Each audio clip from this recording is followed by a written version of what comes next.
5. Talk of sanitizing our village, his efforts brought down the rampant drinking habits, smashed down on brewers and poor jerrycans of illicit brews, Janga, Busa, Muratina, Kumikumi, and anything of the sort. Moses stood shocked as he observed his favorite Busa drink being poured to the ground. Nevertheless, that was one way to kill a bull by its throat. If a bull fails to succumb by struggling, then a beautiful choke will bring it down. For instance, Moses found some good time to read, revise, and peruse through all his school booklets. Its outcome was a good performance from the boy. He excelled and a result slip that read A from the top down to the last examination paper. He passed very well with an distinction. Friends school Kamzenga came down to a village looking for the boy who had disapproved the national examiner to what he observed as an easy exam. He was dressed up with a shirt and boarded him to begin his secondary lessons. Wambula also never failed to wrestle his exam papers. He managed something average and got admitted to Kibabi School for the boys, another studying school that had improved its standard to compete with our Bungoma High School. In fact, the school were at loggerheads. Meet them at their usual fiercely wrangled rugby game, then you will notice for yourself the long-term rivals in their minds.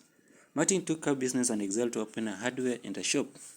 After he touched on the new coins, crazy he became and began searching for every other coin available within our land. He would do anything to possess such coins in other person's pockets. He wanted to grow rich and expand his wealth. That way, he bought our market, plots, and developed. The whole of the market business enterprise almost belonged to him. Zachariah and felt the masterminds of all the kitchen saga. Brenda had overnight broke into the main house, picked the flock and made away with them, stealing to find some place and sell. Assisted with Wetangula, her younger brother, they dismantled doors for the main house and took out the major treasure for Abuko soup people. As you know, chicken soup was as important as the gold. They knew their father was at the market. He might see them if they walked straight to the market handling the cargo carried by themselves. So after agreed with Sagayo, he would go to the market auction and share up the resources. Now, that was the cheap mind of uneducated persons. They will strive to survive. By all means, they will strive to make money and survive, legitimate or illegal, hard-earned or through short means. Anyway, they became smart to anything available and make money to sustain their livelihood. Okongo, angered by the fact that her daughter had also joined the gangster team, he led the government administration to ransack and find whereabouts of her daughter and all her accomplices. He will not hide the criminal. He allowed the law enforcement agencies performed their duty and the law took its course. That way, she was found, charged and confined, became an inmate of instant prison. The female prison for the women with questionable characters said that the Bungoma prison for the women, for the robbers and gone women, became her new home. A correctional facility that never articulated to change more and redefine inmates for the good, but rather to harden them into more criminal and robbers, such that whenever we heard of our local banks had been robbed, it was never a surprise to find Brenda's name behind the masterminds of the burglars. Wetangula, who had accompanied Zachariah to the chicken saga, hibernated and found a hideout in the thick forest of Malakis. Nothing more was told of him. Rumors went that his uncle took him back to school, educated him and under strict supervision, lest he absconded his classes. He attended Chile primary schools and later joined Serisia schools for the boys. He ruled over that ground. Days later, became amiable leader for the season and even presented them under the parliament as the MP. Honorable Moses Wetangula built himself a bungalow and never minded to set his foot back to a village Nyanga, the source of heroes. To date, he has his homestead built at Kabuchai. Honorable Wanyonyi and his brother had also accompanied them during the chickens deal, but found injuries while on the run, hot pursued by the law. He apologized, asked for the forgiveness as he retraced his footsteps back to the democratic class. He made up his mind and went back to class, though became disabled after stepping into a deep hole as he tried to escape and broke his limbs. He began walking on sticks, hobbled all the way to school. I felt pity for the boy and even bought him a wheelchair. Such a determined boy to make it in life proved himself disability was not that inability.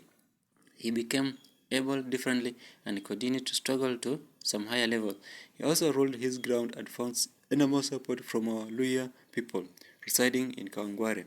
With a combined effort with ours in laws, the law from Nyanza, easily he maneuvered around to beat Kikuyu cadres in the Kikuyu-dominant land of Nairobi. He made it to the parliament and represented the first Westlands constituency. He went ahead and advocated for the Luhya share, given that his elder brother, Honorable Wetangula, had taken for himself Fort Kenya, the Luhya party. Wanyonyi opted to mingle with the like-minded people of the National Democratic Union, the fraternity. Relentless, he asked us to be strong such that we were no less a member in the ODM party. Madam Kifina, though learned and trained, found herself teaching students grown up to her age and even older to her. Anyway, she had her luck. From the central region, where schools began early, some like Madam Kifina went through education system at a tender age and completed her studies while still young. She had also finished her adolescent stage but messed up some games of her age. After lessons, she also joined her students and played school games. She went with girls and passed balls as they played kati, and somebody stood by with boys, played volleyball. Nobody would differentiate her from the rest of the students playing by the school pitch. She joked around with the boys' smile whenever a male student broke a joke, and thus found them socializing much more than needed for a student-teacher relation. Sat with them, allowed boys and to touch her all over. She felt nice by the rough grapes, and as it was, our men never delayed. They gave her pregnancy. Martin saw the beauty in that woman and volunteered to step down in education to embrace the warmth of that woman. After hotly contested and beat many of his rivals, including Moses, who had already topped several cards for her. What happened to our boy Mafuabi? Very funny indeed. He had always dreamed of riding high. Whatever that will take to the sky, he welcomed such ideas. The new model flying objects, always he did his research as compared to his flying kids. Name them helicopters, parachutes, aeroplanes, jets, and anything that will find its way to the space.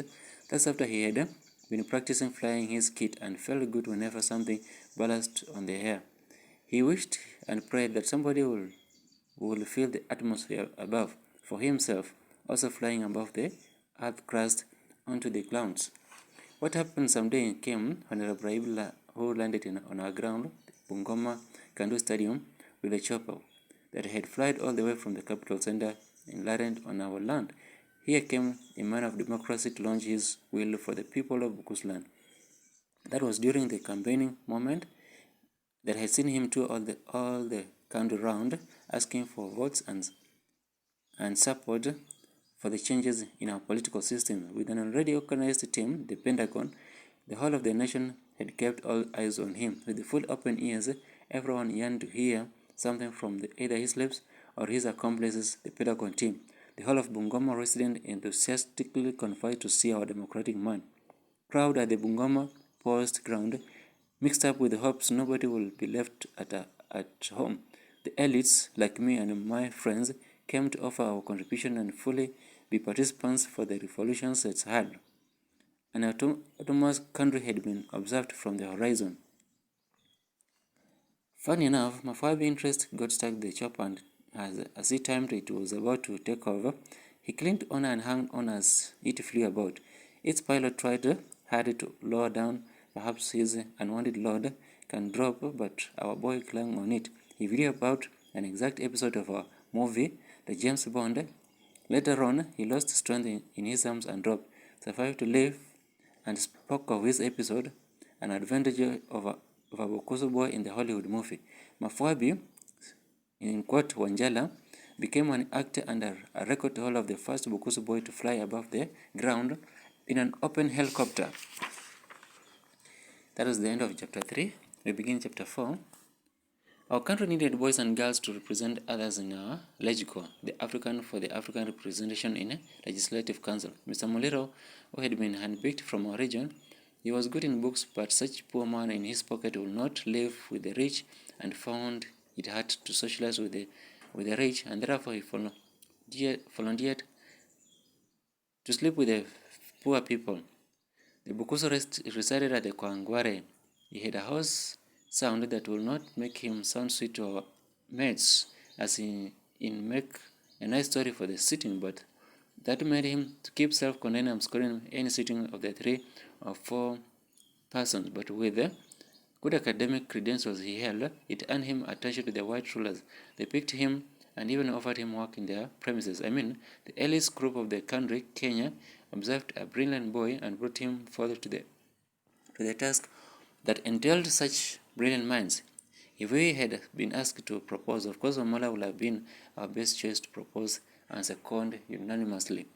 4 years in the secondary school was a stone-eating time for me. I had already outgrown my dreams. I had burned a lot to join the national team and be part of the country's history makers. I kept also motivating Naliaka to keep her spirit burning. I always asked her to keep trying again and again whenever she failed her end-term exam. My mother had inspired me in the youth. She asked me to be strong and challenged me to stand and walk again and again. As I tried to walk holding on tables, chairs, and on my arms raised, I used to fall and I cried alone, a cry of desperation that all Africans cried while under afflictions of the whites. Yet we lacked some place to cling onto and find refuge. I cried a lot because I could not crawl, wake up, and walk on my own. I had not found something to cling on, something to support myself on, and eventually my bones became stiff to stand upright. Later on, she demanded me to be a strong boy. She challenged me that a son who never tried will never make it. No matter the downfalls, one had to try again and again to be able to win a stubborn woman. That's when, after Naleka had absconded our meeting whenever we had disagreed on 1 or 2 little quarrels, she will punish me in such a manner, fail to come and show up in our usual meeting point. Disappointed, I will confine my secrets unto my mom and inquire to know why my woman would behave such a way, yet my heart died for her. Why she always became moody and pretended to have dumped me. Ha ha ha, my dear son. You don't have to break your heart for that. Just keep trying. Naleka is all yours. Hiyo ni adole tu inamsumbua. She will encourage me to be calm and handle her cheap rudeness amicably. She was such at the peak of the adolescent stage, and for sure Naliaka would come back later on with pretty reasons that she was just but making a joke, or she wanted to test my faith for my love to her, that indeed I loved her, or just took her for granted, or just a sex object for that matter. That maybe I took her for granted, making use of her just because she was always available for me, with absolutely no string of love attached. Or she was wanted to come back later to find another woman in my laps, perhaps taking over her place. She will be mad and clear the throat for any woman who attempts such a thing. Such were many thoughts that lingered in her mind of an obsessed woman. She will skin her life. If found another woman sitting on my lap, she had her father's skill on tools, and thus killing an enemy just but another simple job for her other than handling the way she will handle and slaughter a chicken for a nice meal. The way she took a knife sharpened first to be sure, checked on the sharpness with her 4 fingers, and thereafter passed by the chicken throat. She made a nice soup for our Busuma festival. I also challenged Naliaka to pull up her socks. If she failed to make it in life, her angry father was actually waiting for her. And that means to me so much. Her success and failure will put me to the levels of a manhood. What kind of a family I will be able to raise and behold a successful man with a woman behind. And thus I instructed her up her spirited effort more and more not to let me down. Otherwise her failure will lead her to her fate. As for me, I may find another woman perhaps of a sober mind and forget about her. Such thoughts kept coming to my mind, but my spirit kept nagging me to behold her, for she carried my baby and she had suffered and persevered for me. She had gone through hell but kept waiting for me. Many more well-beloved men were found within and outside our village, but she never gave in for me. She gave her hopes to me. Again, I had caused her the turmoil, and that I should stand by her all through. Even though she also enjoyed every bit of our moments together, I should be as well be responsible for her eventuality. We've gone through trivial. I understood something that's to achieve for anything like success. Trivial were essentials and the backfalls were just setbacks to collect ourselves and forge again. So Malwa, as much as Wamalwa was good, bright boy, he was still very young. We didn't have to call him by his name, Wamalwa. We actually nicknamed him and simply called him Kijana. That means a young boy. And he smiled back. Kijana Wamalwa had patience to learn and gain some more knowledge from his elder brother Muliro. He sat by his shoulders. He sat by his shadows all the time to learn and copy the components of ideologies that Muliro harbored in his brain. Mwangali did not mind to think hard, just copying and pasted onto his political career. We had the founding father of our great nation prepared for what this country needed at most, African for the African leadership. Muliro will not fail to join the team and represent our interest for the Bukusu land. Oginga, the father of Odinga, was such a prominent person in the Lake region. He represented the Luo for the electrical team. Many more names came on board from different regions. I heard of Torotich from the Kalenjin community, Gala from the coast, Milo from the Kambani, Kenyatta, a bright boy also from the slopes of Kenya. Such a brilliant mind, Kenyatta had been offered as a job, a telephone operator and a messenger. Kenyatta actually chaired most of the national meetings since he was already conversant with the white officers. He had listened quietly and overheard how the whites ate and celebrated on the fruits of their land. He tipped the other black boys to be aware and be prepared for the worst, or else one day you will wake up to find all and everyone with a dark skin pushed far from his native land and left to sojourn in the northern desert land, precisely the Jubaland. The land under dispute with the neighbor country Somalia, the Horn of Africa, our adopted son, which later became the Federal Republic of Somalia. At that time, they claimed the ownership of the pieces of the dry northern corridors. Yet, that pieces actually lied within the five corners of our Kenyan map. The whites wanted to cultivate more. A white man like Lord Delamere was willing to buy and cultivate half of the country, Kenya. You see, the other day I saw Mr. Croker offloading his farm tools to our Kenyan soils. Already he had done with the whole of the South African farm. Here he comes again to experiment that which he has destroyed in southern onto our land. He has siphoned all the nutrients of the southern land, made bumper harvest and exported to all that he produced to the Europeans. As we speak, he is here with us. Some of his tractors has already begun to harrow the slopes of the Rift Valley ranges. Mr. Kenyatta narrated his observations.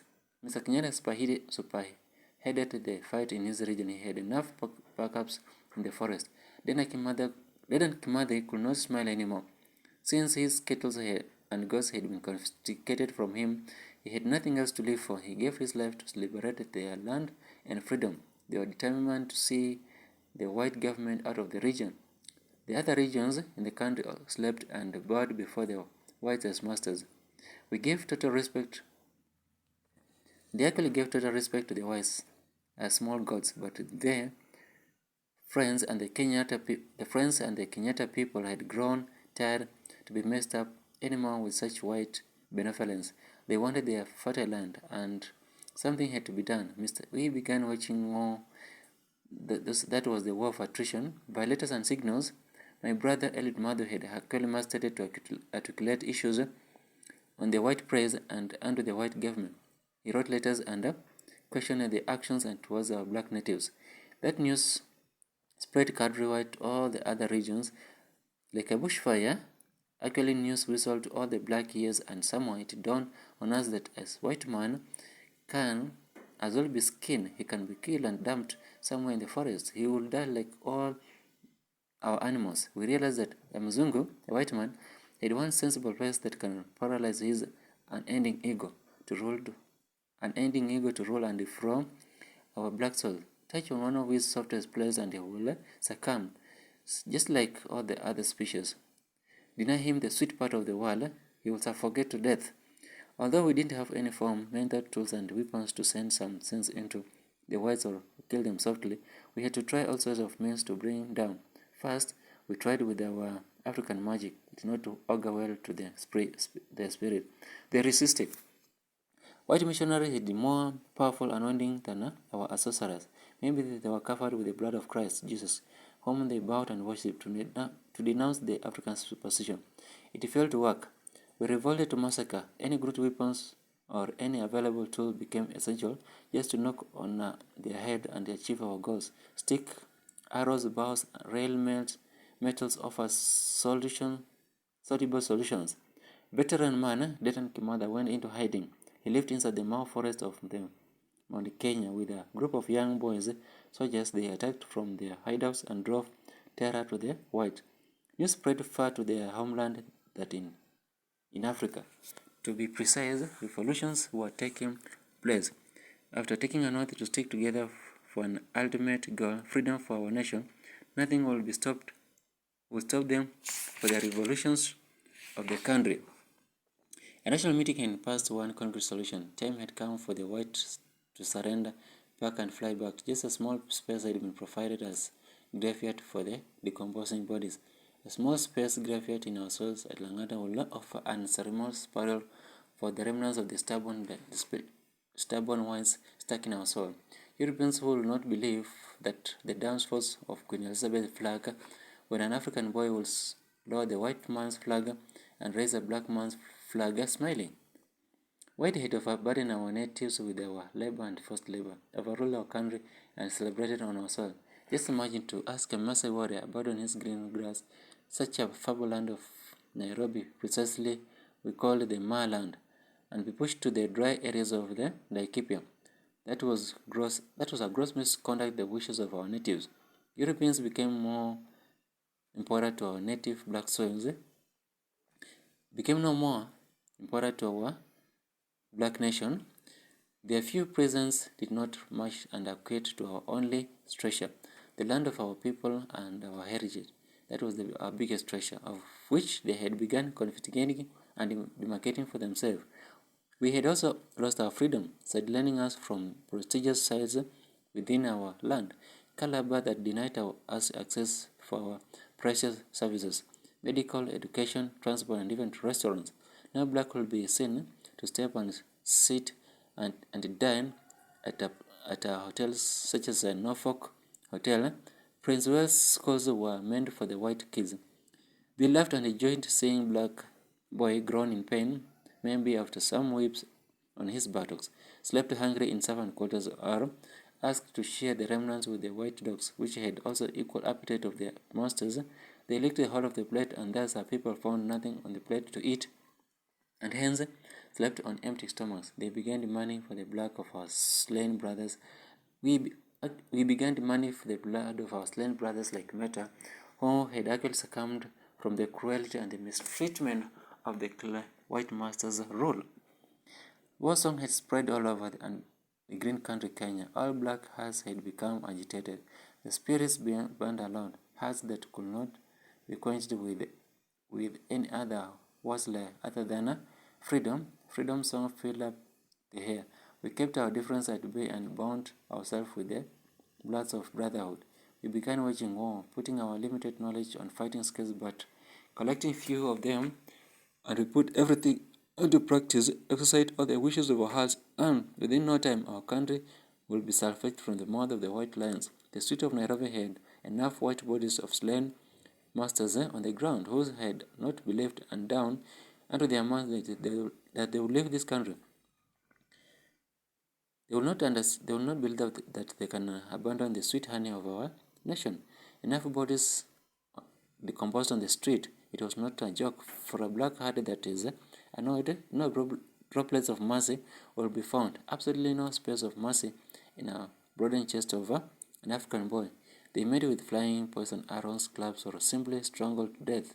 A tactic we had learned to strangle a strong bull marked for an evening meal way back in our village. and for that we struck terror in the hearts of our oppressors. If you walked carelessly, then you on the roads, and then you'll knock a decomposing body. The jovial faces of the wild animals indicated the nice meals they had feasted on from the nice sweet white corpse. After all, their bodies were still saturated with the honey they siphoned from the land. There then, the county governor called for a state of emergency immediately and summoned for the black leaders for a negotiable discussion. All selected in legislative council came for the talk. He asked for a peace and sobriety to settle the matter, perhaps amicably, and thereafter an election to be observed within no time.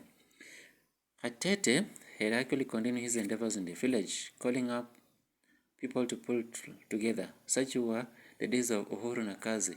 He never differed to agree.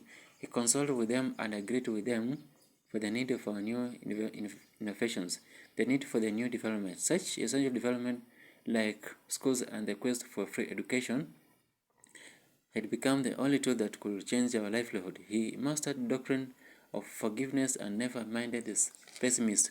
With time, changes will dawn on them as they will be left behind, stranded or stagnant as the world moved ahead. At that time I was winding up my fourth year. I summoned the courage to participate in the hot national cake. It was such a sweet, bitter cake. Bitter in the sense that one had to sacrifice his comfort and pursue to engage in the national dialogue. A little sacrifice of our personal resources and make something considerable to the growth of the party. Such as coins also propagate the agenda of the party. Contribution to the party that had been initiated to spearhead a fight for freedom. Kenya National Union, KANU, headed by the Kenyatta and his friends, the likes of Eliud Matthew also reinforced the team. Thus after Matthew had dropped his KAU, Kenya African Union, and joined the reigning wing, KANU. I had managed to finish my fourth 4 year and passed with distinction. I didn't have much difficulty to pass my exam since my head had developed large with the few issues that bothered me. I had few responsibility to attend to, unlike Naliaka, who had a young one to breastfeed. The only one I had with Naliaka, whom she took care. I thought of how our baby gave her little time to concentrate and understand her lesson. I actually thought of how Naliaka gave our baby time to concentrate and understand her lesson. She had to breastfeed him while she was on exam. She read one line and soothing her willing baby, and read the next paragraph before contemplating on the next, for the right was to answer the answer sheet. Her invigilator had to persevere while destiny peed on him. Hey, check up, your baby has passed urine. Clean up quick and be back to finish your exam.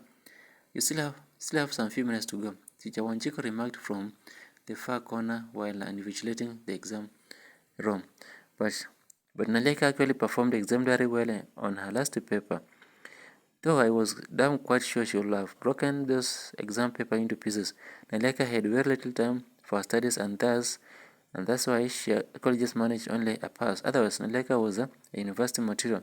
She would have either joined the Universal College in Makerere of Buganda or join our own, the Nairobi Universal College, which had begun their courses. As for me, I detested moving out of my country to any strange land. Rather wished to stay mingle within our own, for talks and discussions that concerned our country and the people there. From Nairobi College became my better and the best choice. I wanted to share national talks and participate in it as well.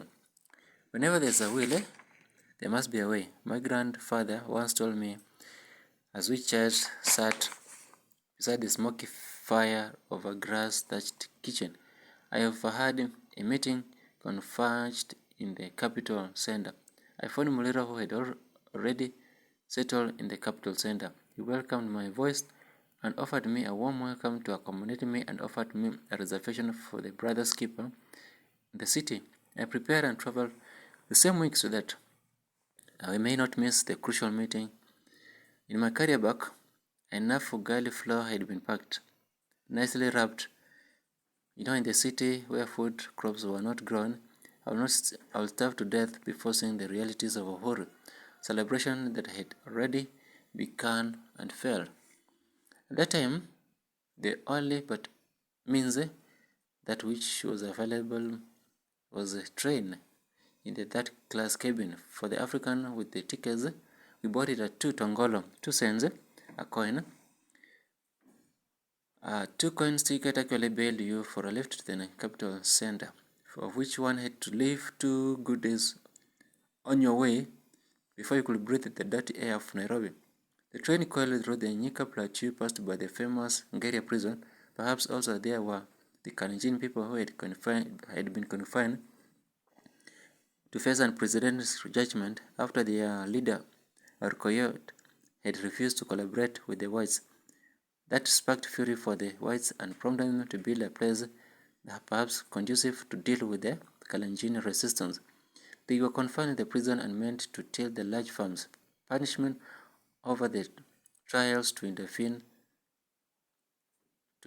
white invasion in their land.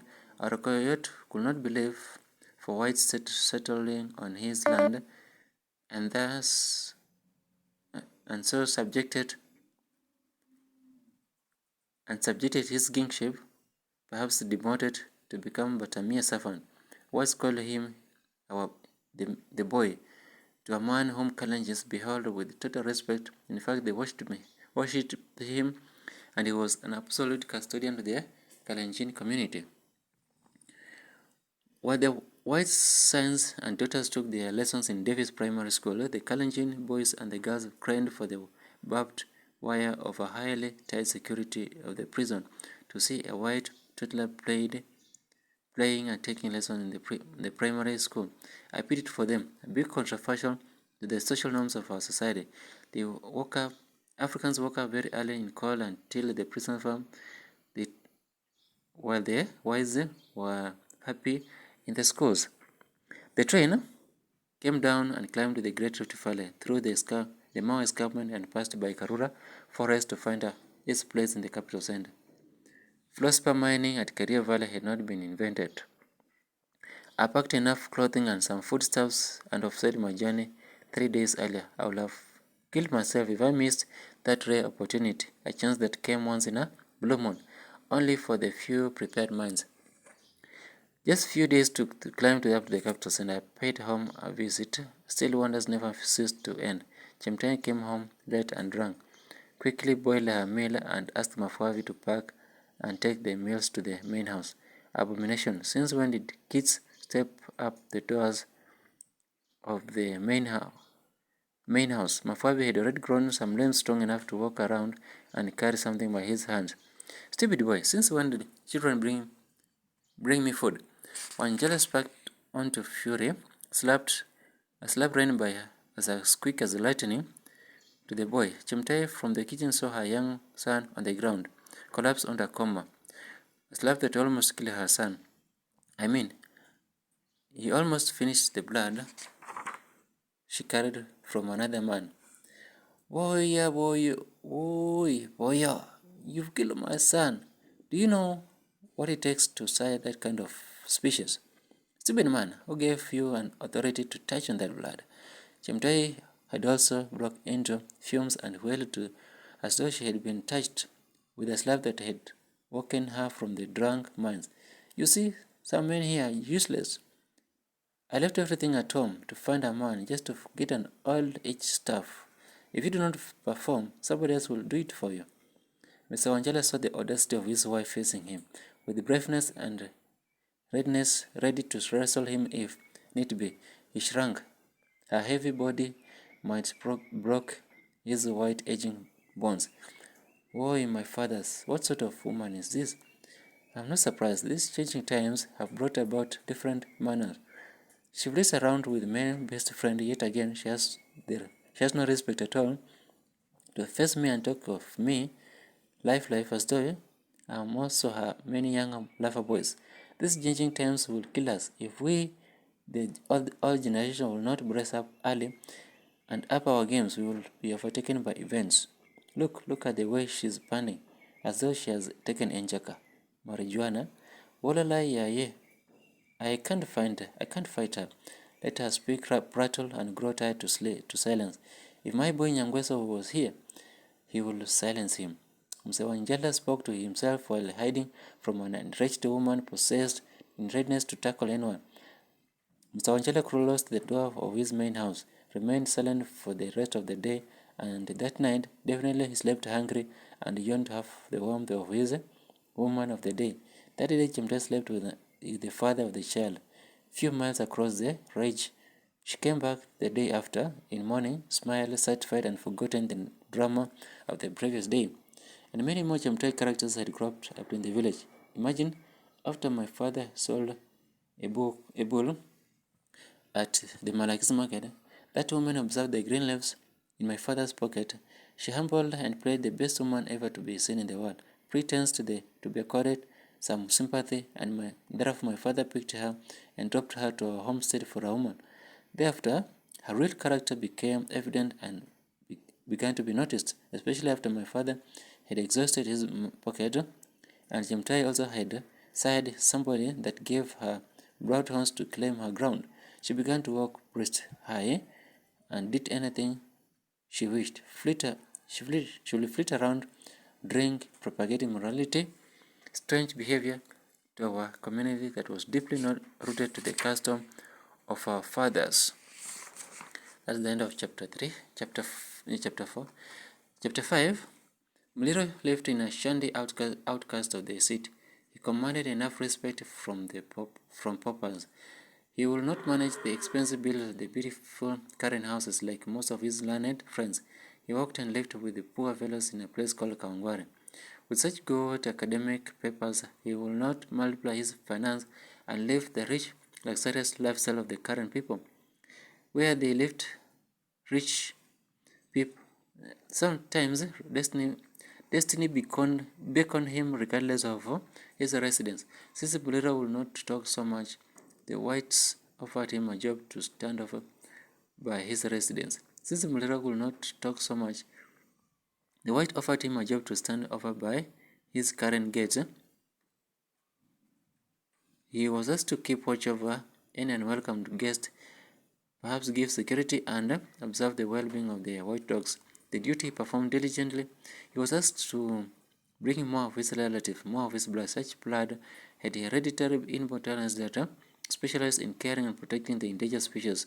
Since he had become an idol within the city, within the swarms of bees, energetic enough for the daily behalf activities such that made Nairobi a busy city. I picked up the job as well and made something for myself. I need to earn something substantial to pay my bill. Perhaps rent a cottage, furnished with the furniture, equip it with the utensil, and polish the walls. Such iron sheet walls we covered with the newspapers. Many years later, all our siblings assumed the same job. I wondered if the heaven we will be promoted for a better job, or as well remain at the same place, same gates, with the same normal job description, while the other communities like the Gikuyu celebrated and dined with Jesus. Even when the presidential palace was built, my cousin stood by the gate to watch over the security of our state palace. We also observed the other black blood coming in and out of the state palace, dining, celebrating together with the state governor. They will feast on enough roasted meat. As we watched, and we could hear them cheering up for the nyamchom festival.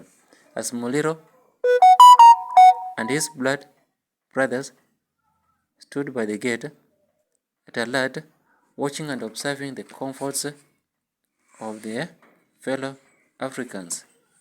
Such was the inequality amongst ourselves, the Africans.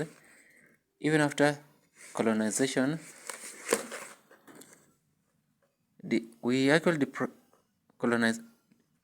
even after our colonization deprived us our comforts, in their days, and now that they had gone, we earned our freedom, but the share of the national cake was unequal. Where and what will be the size of our cake for us the Luya guys to lick and also feel the sweetness of our country? Even our neighbor brothers Abakusi stammered aloud and received an invitation to the state palace. Nyachai walked along with his grandson Matiang'i as he went to check on state presidents and deliberated on the issues pertaining to the Abakusi community. Matiang'i had a torn kaptula behind pockets harbored some matoke, the bananas, some present to his age-mate Uhuru. They sat somewhere behind bars to celebrate on the matoke before their happy moments were cut off because Matiang'i had to live with his grandfather who had finished his talk with Kenyatta. Uhuru remained sobbing and kept asking Kenyatta when he will see his friend again. For how long will my brother Muliro keep silent at bay that even forthcoming generations will never get an appointment to the national government? Asking his nephew, Honorable Wetangula, he lamented bitterly while he showed his resentment. He explained how expensive and painful it is to stand by the door in cold chilly nights with a rungo as the only protection. Sometimes it would rain and he had to shelter by his palms. He spoke his mind for the first time to be outside the government after his friend Kibaki denounced him from the white-collar job he had earned and secured himself as a foreign officer in the Ministry of Foreign Affairs. As it was, he failed to balance his sheet in the like religious scandals, taking up for himself a larger piece of the chicken meat, the chicken scandal, and failed to shield himself. He must have taken Endumbu, the fleshy part of the chicken meat. His friend never stood by him to shield him and stand by him, but rather all the other blood chased him off his docket and as a foreign minister.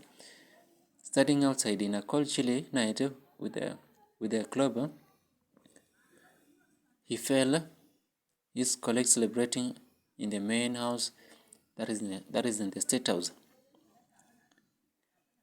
All the time Ruto milking his cows in the village, he carried a little of it, the mursik, in a calabash, well fermented and brought forth to his age-mate Uhuru.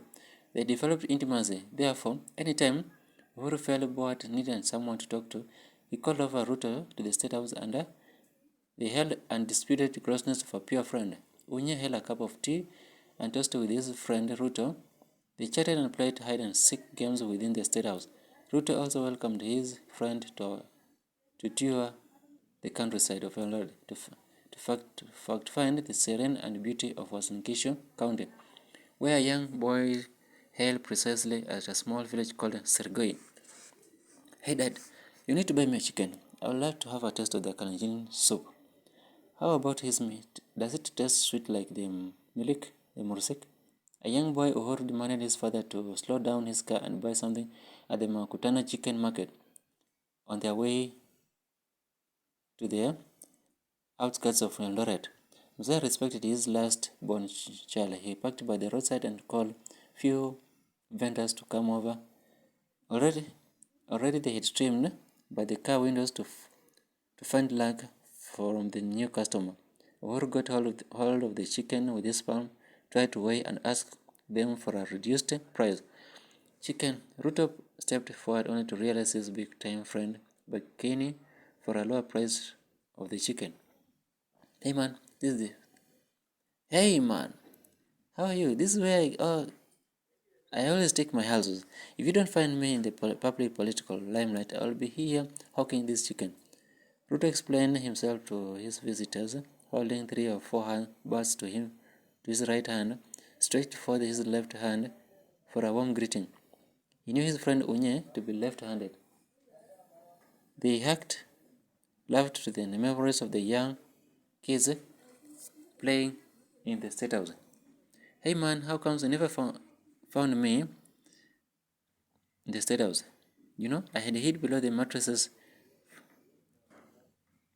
Ruto recalled his friend to remember the good times they played and raced on the same tires, colored red, just some days ago before he had actually recoiled and moved back to the village just to make a strategy for another political comeback. Unya left again in the way he desperately looked to find Ruto in the hide and seek game they had played in the statehouse. The duo had a charming talk toward the homestead as they drove towards the home. He welcomed his friend to his homestead again. They found the mother of chicken prepared and organizing his layers to hatch more eggs. She had both broilers and layers confined to a small spaced room, especially for his poultry farming. Mrs. Rachel busied herself and collected enough uncountable eggs. The duo, the father and the mother of chicken, developed themselves to build a Western hotel just beside our airport. Wilson Airport had just begun laying its foundations for its runaways that the country had begun to develop some air transport. A 3-kilometer cement road had been constructed. Hustler. How do you know, my friend? You should have taught me this kind of hustle earlier. Way back we used to play together in the state house. You never told me where you people make money so easily. From this kind of hustle, you've actually succeeded. Then you are smart. Hustler, you're smart indeed. You know how to downplay people, eh? A tickle will grow to become parasite, but as for you, you are smart. You've sucked to develop.